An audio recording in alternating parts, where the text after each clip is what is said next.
Gold, trusted gold buyers. మీరు తాకట్టు పెట్టిన బంగారాన్ని విడిపించి ఈ రోజు ఉన్న మార్కెట్ ధరకు కొనబడును.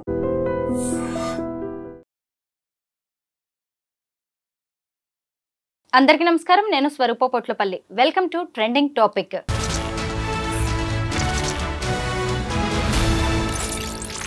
ప్రియుడు మోజులో ముగ్గురు పిల్లల్ని హత్య చేసిన రజిత కేసులో అనేక కొత్త విషయాలు బయటకి వస్తూ ఉన్నాయి. ముఖ్యంగా ఆమె ముగ్గురు పిల్లల్ని ఎలా చంపింది ఒక తల్లి అయి ఉండి అని అందరూ ఇన్ని రోజులు చర్చించుకున్నారు. కానీ మందు కొట్టి మరీ పిల్లల్ని టవల్తో ఆమె చంపినట్టుగా తెలుస్తోంది.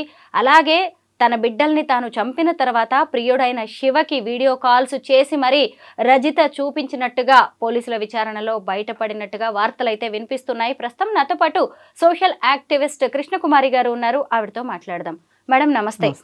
చూసారు కదా, అసలు పాము తన గుడ్లు తానే తింటుంది, తన పిల్లల్ని తానే తింటుంది అని కూడా మనం వింటూ ఉంటాం కదా. ఈ రజిత అనే తల్లి ముగ్గురు పిల్లల్ని ఎలా చంపేసింది అని మనం అందరం కూడా మాట్లాడుకున్నాం. ఒక తల్లి మందు కొడితే ఎవరికైనా ఏమీ తెలియదు అంటారు కదా, అలా ఆమె కూడా ఒక క్వార్టర్ తాగేసి మరి పిల్లల్ని టవల్తో చంపేసిందంట. ఇలాంటి వార్తలు వింటుంటే తల్లులా వీళ్ళు మనుషులేనా అనిపిస్తోంది.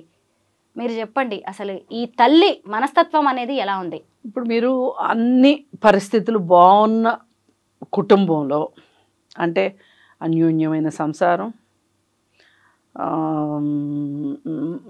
అందమైన పిల్లలు, ఆర్థిక వ్యవహారాలు ఇబ్బంది లేకుండా, చుట్టుపక్కల సామాజిక పరమైన ఇబ్బందులు ఏమీ లేకుండా ఉన్న ఒక స్త్రీ తనకు తానుగా ఇష్టపూర్వకంగా కన్న పిల్లల్ని చంపింది అంటే మీరు అన్నయన్నీ నేను ఒప్పుకుంటా. కానీ ఇక్కడ ఈ హత్య ఎలా జరిగింది, ఈ జరిగినప్పుడు ఆమె మానసిక పరిస్థితి ఏంటి, ఏ పరిస్థితుల్లో అలా చేసింది అనే దానికన్నా మనం ఇంకొంచెం వెనక్కి వెళ్ళి ఇలా చెయ్యడానికి ఆమెకున్న పరిస్థితులు ఏంటి అనేది కూడా ఆలోచించాలి. అంటే ఇమ్మీడియట్గా మనకందరికి వచ్చే ఇదేంటంటే, ఒక హంతకురాలి షూస్లో మీరు కాళ్ళు ఎలా పెడతారు, మీరు ఎందుకు పెట్టాలి అంటే మీరు కూడా అంత క్రూరులా అని మాట్లాడవచ్చు. కానీ ఇదే రజిత నా కూతురైతే నేను ఎలా స్పందిస్తా, మీ కూతురైతే మీరు ఎలా స్పందిస్తారు, అసలు రజిత తల్లి ఎలా స్పందిస్తుంది అని ఆలోచిస్తే మనకు అర్థమవుతుంది. ఎట్టి పరిస్థితుల్లోనూ 100కి 500% ఈమె ఆ పిల్లల్ని చంపాల్సిన అవసరమే లేదు, చంపక్కర్లేదు. చంపకుండా కూడా తన జీవితాన్ని తాను తీసుకోవచ్చు, ఆప్షన్స్ ఉన్నాయి. కానీ అలా చెయ్యకుండా ఇలా చెయ్యడం వెనకమాల ఆమెని ప్రోత్సహించింది ఎవరు, ఆమెని నువ్విలా చెయ్యి అని ముందుకు నెట్టింది ఎవరు? అలాగే ఈమె జీవితంలో నా జీవితంలో ఈ వెలితుంది అని ఆ అమ్మాయి అభిప్రాయపడటానికి కారణం ఎవరు అనేది ఆలోచించకుండా మనం ఈ సమస్యకి మనం సరిగా సమాధానం చెప్పలేము. చెప్పినా కానీ అది 100కి 100% కరెక్ట్ కాదు. మనం మొదటగా వెళ్ళవలసింది రజిత జీవితం దగ్గరికి వెళ్ళాలి, పెళ్ళికి ముందు జీవితం దగ్గరికి వెళ్ళాలి. రజిత నిజంగా చక్కని చుక్కలా ఉంది. తల్లిదండ్రులకి ఆమెకి ఆశించిన స్థాయిలో పెళ్లి చేసే స్తోమత లేదు అనుకుంటే గంతకు తగ్గ బంతం చూసి చేయొచ్చు వాళ్ళు కూడా. కానీ వాళ్ళు ఏం ఆలోచించారు, మంచి అబ్బాయి కావాలి. ఏ తల్లిదండ్రులైనా మంచి అంటే ఏం చూస్తున్నారు, చదువుకున్నోళ్ళైనా చదువుకోనోళ్ళైనా డబ్బులున్నోళ్ళైనా డబ్బులు లేనోళ్ళైనా ఇవాళ సమాజంలో ఏం చూస్తున్నారు, ఆస్తి ఉందా, ఉద్యోగం ఉందా, బ్యాంక్ బ్యాలెన్స్ ఉందా, అత్తగారు మామగారు లేకుండా ఉన్నారా, ఆడపడుచులు పోర్లేదా, ఇవి కదా మీకు కావాల్సినవి.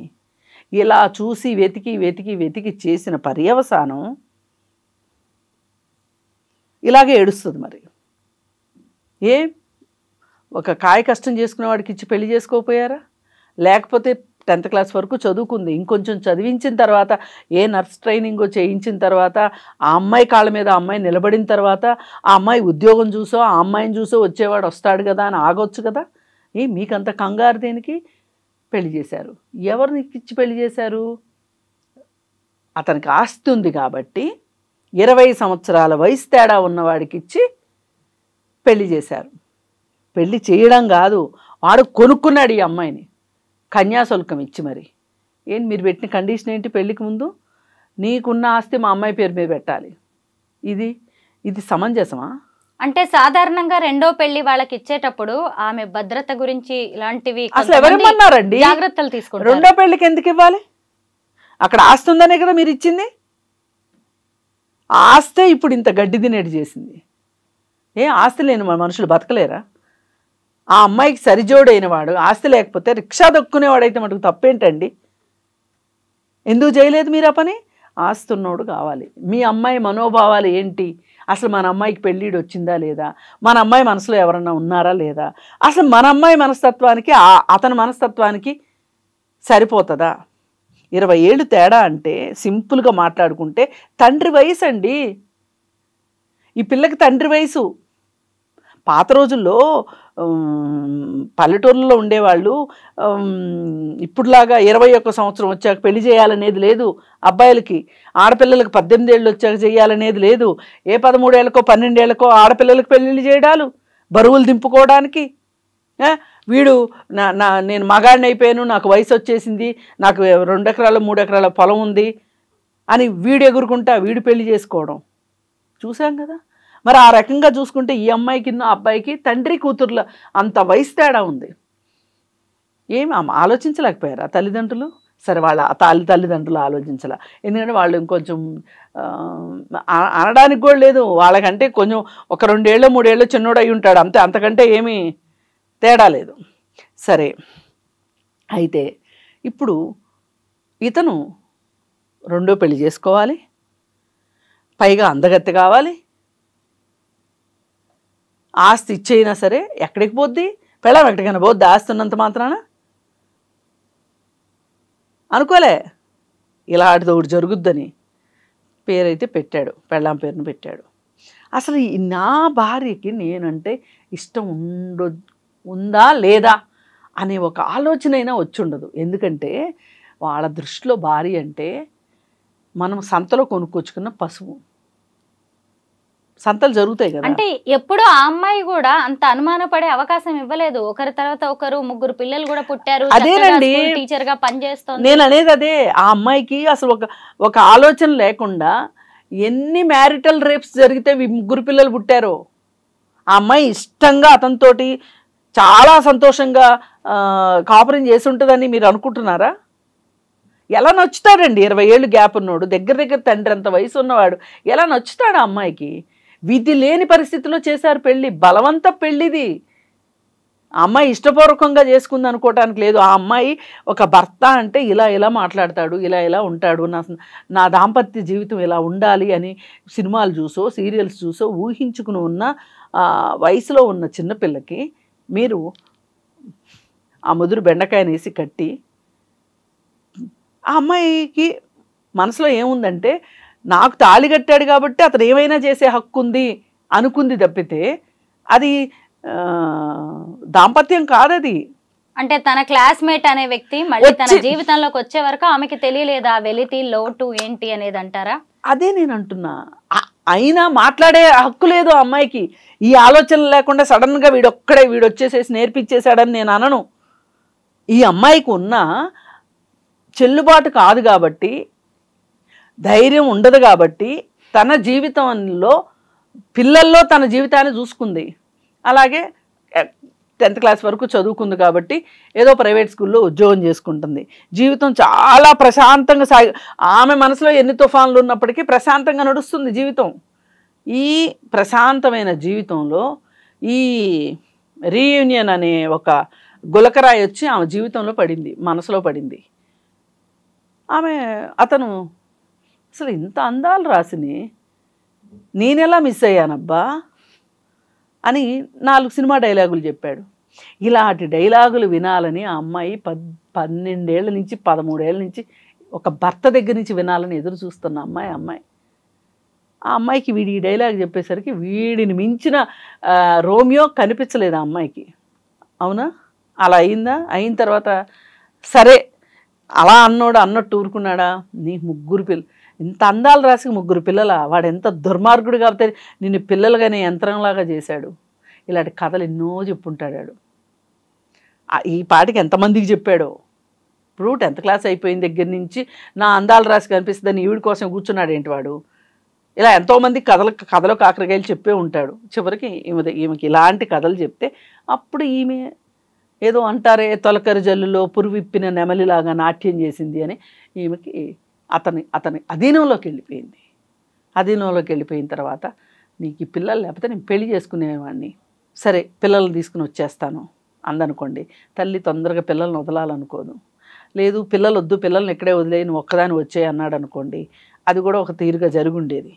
వాడి ఉద్దేశం ఏంటంటే పిల్లలంటూ బతికుంటే ఈ అమ్మాయి మళ్ళీ మనసు మార్చుకుంటుంది కాబట్టి పిల్లలు అనేవాళ్ళు ఉండకూడదు అని వాడు డిసైడ్ చేశాడండి. స్క్రిప్ట్ మొత్తం వాడిదే, ఈ అమ్మాయి జస్ట్ ఎగ్జిక్యూట్ చేసింది అంతే. తల్లిదండ్రులు ఒక విలన్స్ అయితే ఈ అమ్మాయి పాలిట, భర్త 2వ విలన్ అయితే 3వ విలన్ వీడు. ఇవాళ ఆ అమ్మాయి నడి రోడ్లో కూడా నుంచొని అవకాశం లేకుండా చేసుకుంది ఆ అమ్మాయి జీవితాన్ని. నడి రోడ్లోకి వచ్చి నుంచోమనండి, ఎన్ని రాళ్ళు పడతాయి ఆ అమ్మాయి మీద.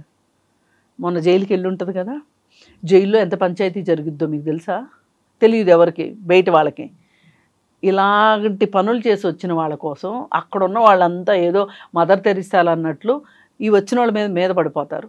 నీకేం పోయే కాలం. ఇప్పుడు మనం చేస్తున్న మోరల్ పోలీసింగ్ చూసావా?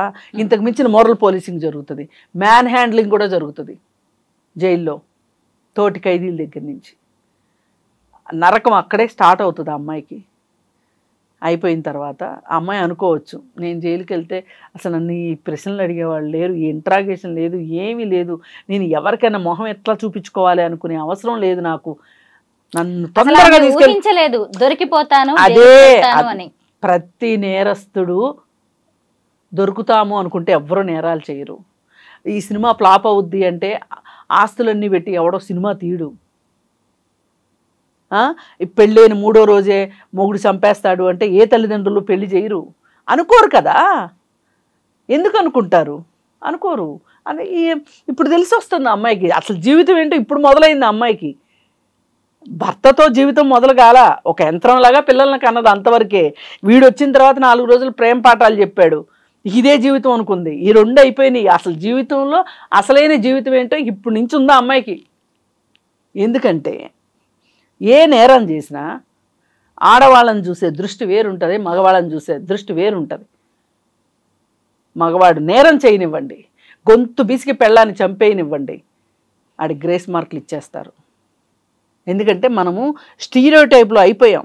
మగవాడు అన్నాక కొట్టకుండా ఉంటాడా, మొగుడు అన్నాక తన్నకుండా ఉంటాడా, మొగుడు అన్నాక చంపకుండా ఉంటాడా, దీనికి అలవాటు పడ్డాం, మొద్దుబారిపోయాం మనం అందరం.